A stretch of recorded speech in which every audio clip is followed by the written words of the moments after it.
Bismillahirrahmanirrahim. Assalamu alaikum. Dear students, welcome you all in PIST Virtual Learning System session 2020.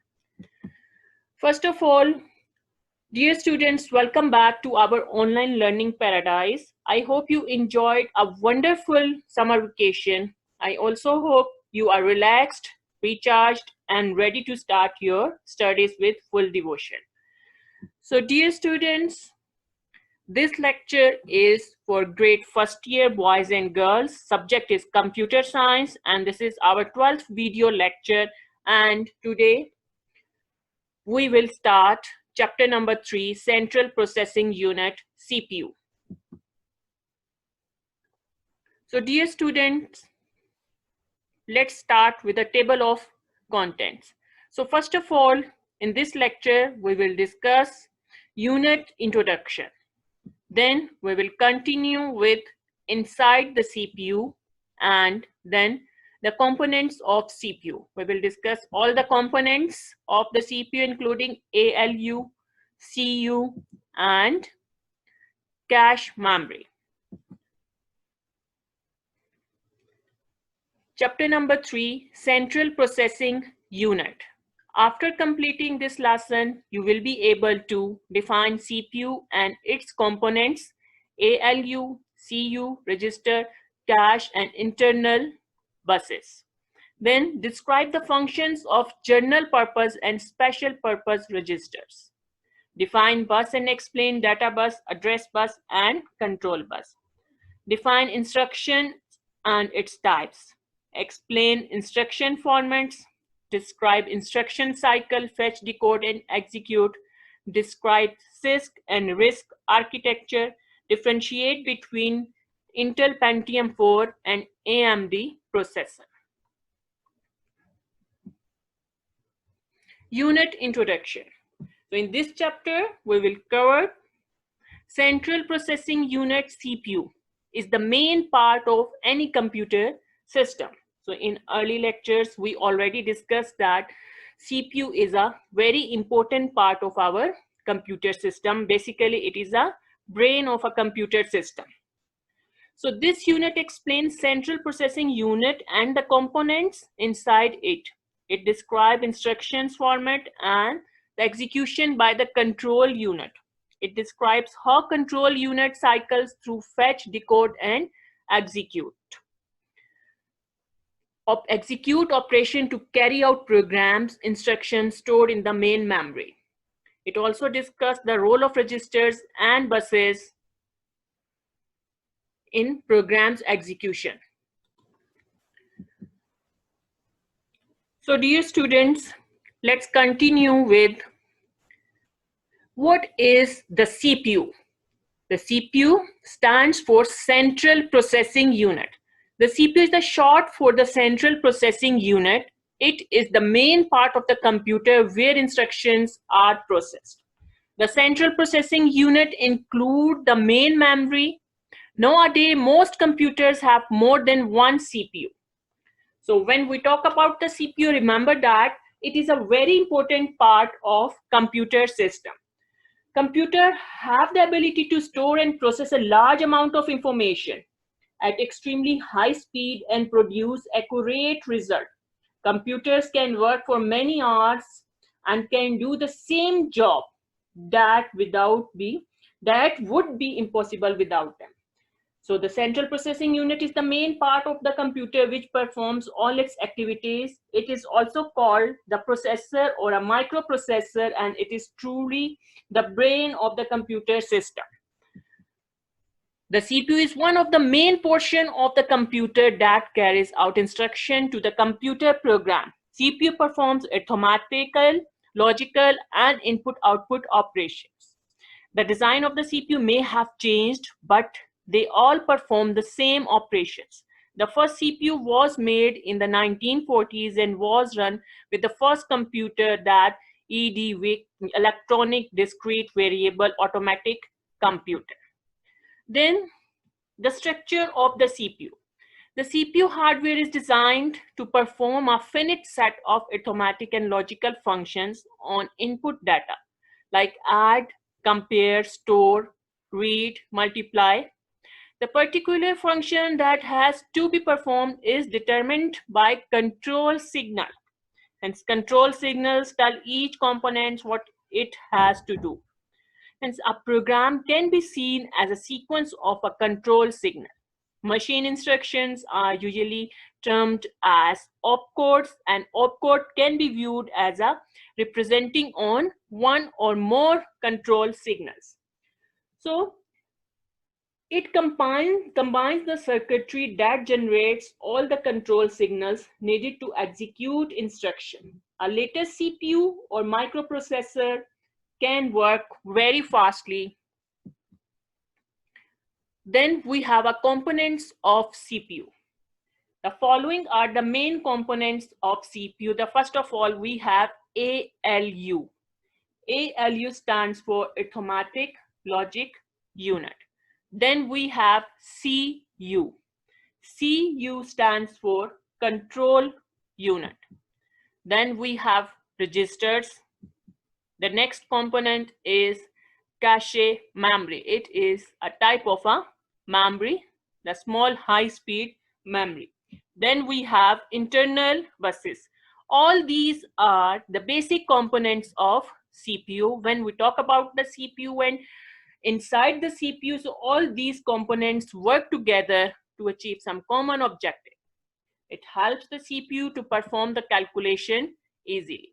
So overview of the CPU, here you can see and check we have a central processing unit. This is our central processing unit. Inside the central processing unit, we have a cache memory. Cache memory is a small high-speed memory. Here we have a unit ALU, Arithmetic and Logical Unit, which is responsible to perform the arithmetic and logical operation. Then we have a control unit. The control unit is responsible to control all the activities inside the CPU. So here you can see the blue arrows represent control signal and the red arrows represent the data. Here we have input and output devices. Here we have a main memory, and this is our backing storage. So from backing storage and from the main memory, we can get the data, and this is the temporary storage. The cache memory is a temporary storage inside the CPU, which is used to hold your data for a specific time period, or data for that time period on which central processing unit can operate the instruction. So data first of all will load into the cache memory and then send to the ALU for execution. After the execution, it will send back to the main memory or a backing storage or a input and output devices. So this is the main area where actual processing take place, and here we have a cache memory, ALU, control unit, and sometimes we have a registers which are used to hold the data for a specific time period. Here there is a block diagram of your CPU, ALU, CU, and memory unit. Here we have a cache memory and registers. So this is a chip-based microprocessor, central processing, sometimes also called a microprocessor, a chip, a small chip or an intelligent device which is used to hold your and process your data. The first component of CPU is Arithmetic and Logic Unit, ALU. So as name implies, Arithmetic and Logic Unit, this unit is responsible to perform all mathematical and logical operations. ALU is a fundamental building block of the central processing unit of a computer, and even the simplest microprocessor contains one for purposes such as maintaining timers. The processor found inside modern CPUs and graphics processing units accommodate very powerful and very complex ALU. So arithmetic logic unit is the part of the CPU where the actual processing takes place. ALU is capable of performing arithmetic, logical, and data manipulation operation on the data. So arithmetic logic unit perform all arithmetic operation. In arithmetic operations, we have addition, subtraction, multiplication, and division. means that all type of mathematical operations. Okay, so arithmetical unit is responsible. We can classify basically ALU unit into two units, arithmetical unit and logical unit. And arithmetical unit basically is responsible to perform all type of mathematical functions like addition, subtraction, multiplication, and division. And on the other hand, the second unit of ALU is logical unit, and logical unit is responsible to perform all type of logical operations. So logical operation test various conditions encountered during processing and allow for different actions to be taken based on the result. The data required to perform the arithmetic and logical functions are input from the designated CPU registers and operands. So ALU in our example perform one of 7 functions: not, left shift, right shift, add, subtract, and or.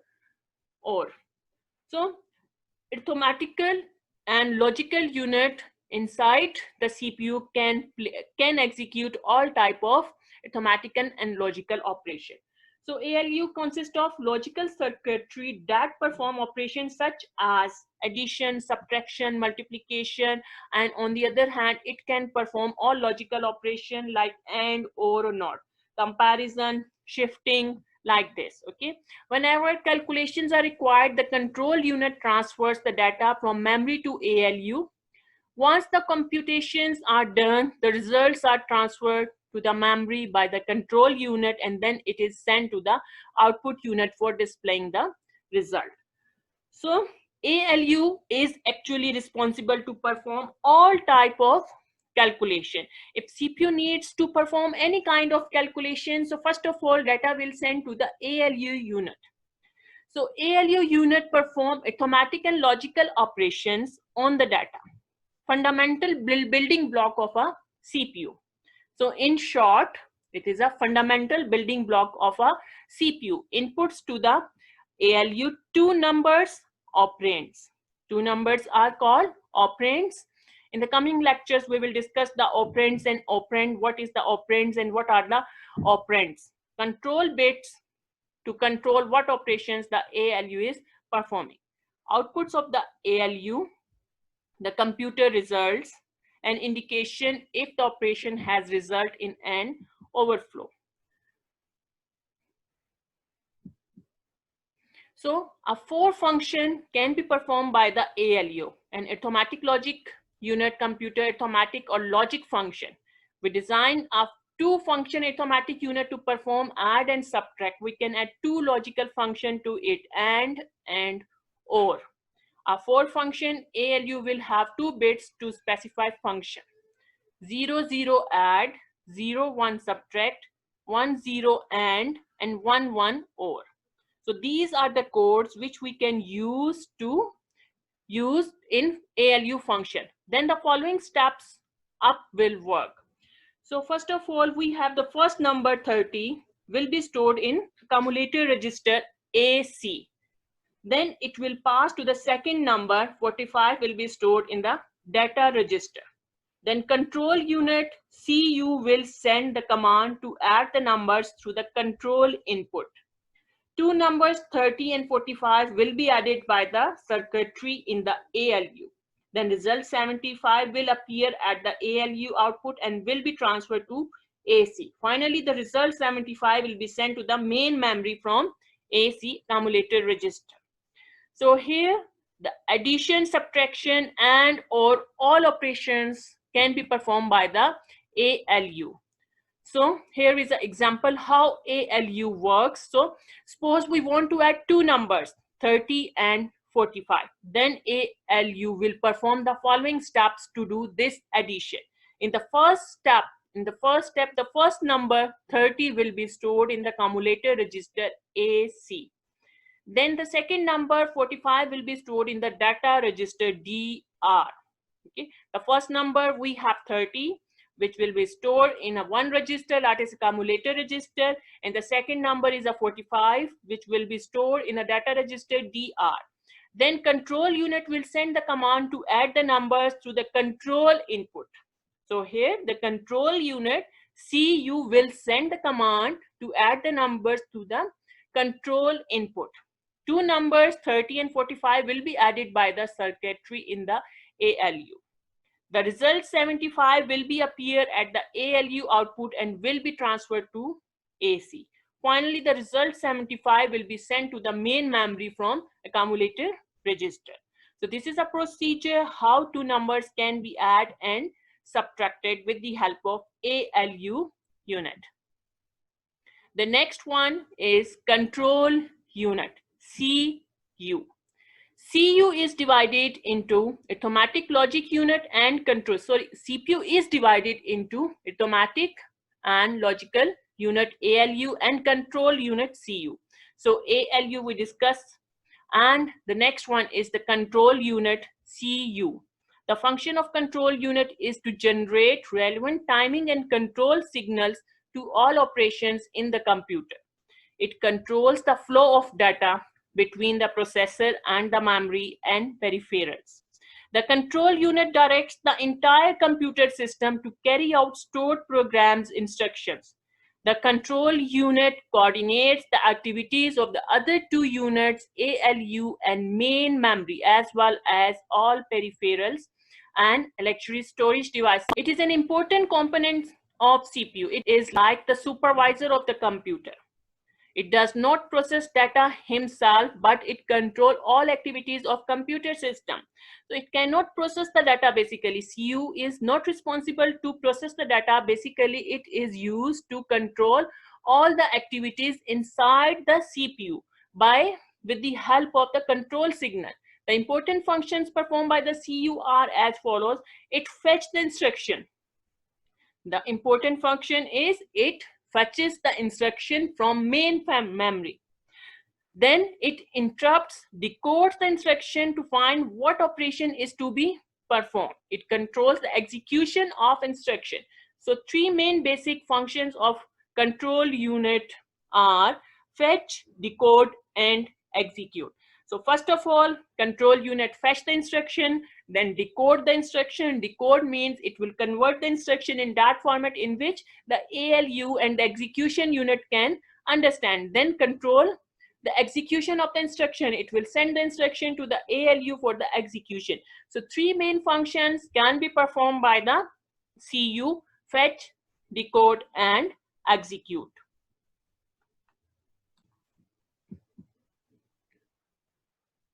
Control unit CU. This is a block diagram how control unit can control the instruction. So first of all, here you can check we have an instruction. These are the registers which are used to hold data temporarily for the specific time period inside the CPU. And remember that this is the block diagram and inside the CPU.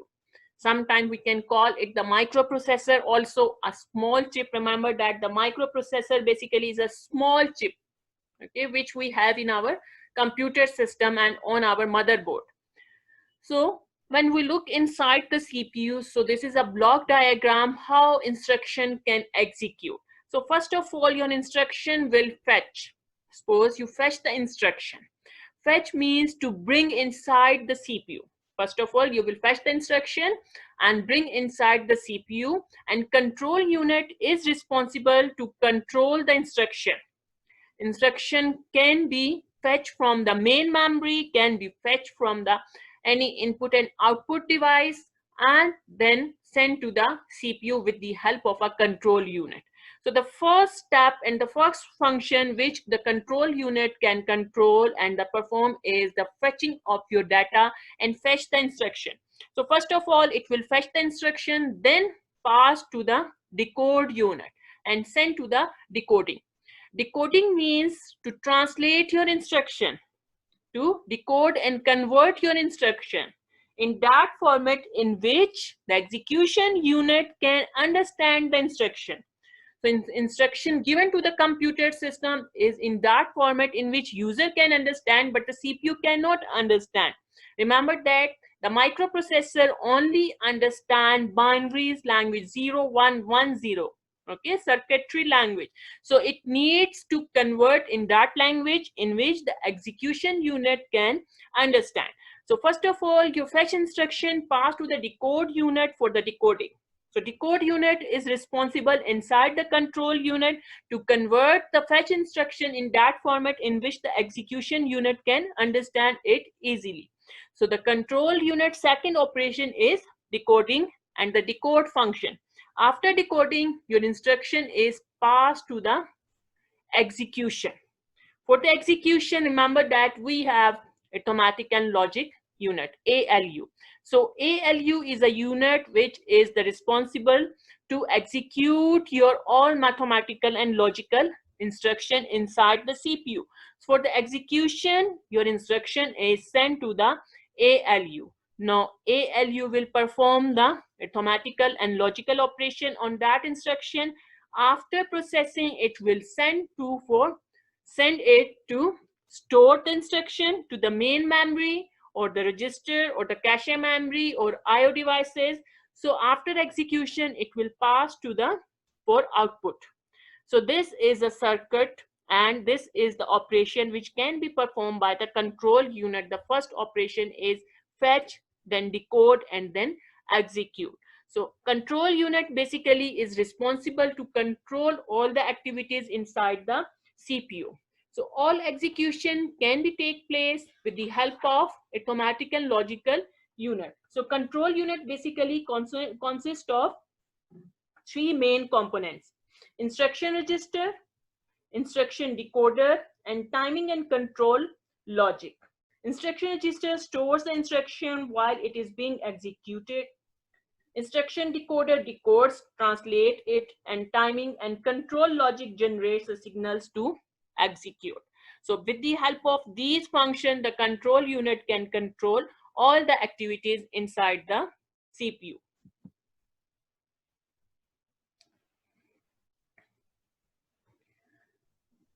The next component is cache memory. Sometimes we can pronounce is cache and sometimes we can pronounce is cache memory. So this is a small and high speed memory and sometimes we can call it a buffer. Buffer means that the temporary storage inside the CPU which can save and store your data. So cache memory is a small high-speed RAM buffer located between CU and the main memory. So the cache memory is responsible to store your data for a specific time period. This is a high-speed memory which is between the CPU and the main memory. So here we have a cache memory which is responsible to hold your data. It can take data from the main memory and then pass to the CPU. So whenever CPU requires any data, it will send instruction to the cache memory, and cache memory is responsible to take the data from the main memory and then pass to the CPU. So cache memory hold copy of the instructions, instruction cache or data operands or data cache currently being used by the CPU. The main purpose of a cache is to accelerate the computer while keeping the price of the computer low. So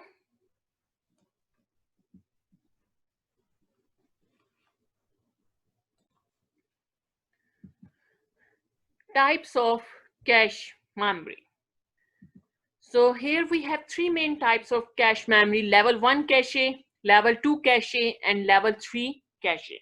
So as cache memory is a very small amount of memory inside the microprocessor, and it is faster than main memory, but it is very expensive. It stores some active portion of your main memory, which is frequently required by the CPU.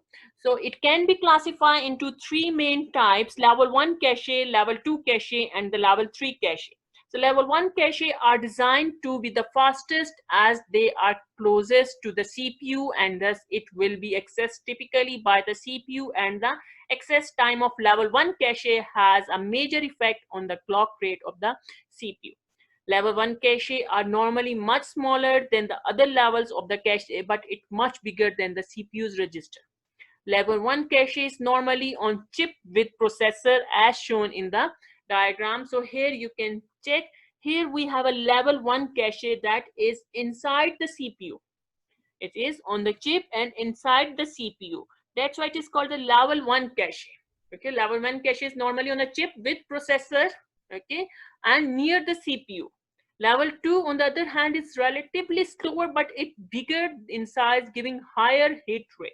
It is a bigger than level 1 cache. Level 2 cache is bigger than level 1 cache. Level 3 is slower as far as the access time is considered not as slow as the main memory. Remember that level 3 cache is slow but not as much slow like a main memory, and even bigger when the size is considered. This continue for all the cache levels. So basically, cache memory is the small size and the small high speed memory which is used to hold your data for a specific time period. So whenever CPU required any data frequently, so it can be stored in cache memory, and it can save your data and save your time because it can access fastly, it can hold your data fastly and transfer your data fastly to the CPU. So every time when CPU needs to execute the instruction, it needs to store the data, it needs to access some sort of data from main memory or IO devices. So the cache memory is a memory which is used to hold your data, which is used to provide your data to the CPU for the execution for a specific time period.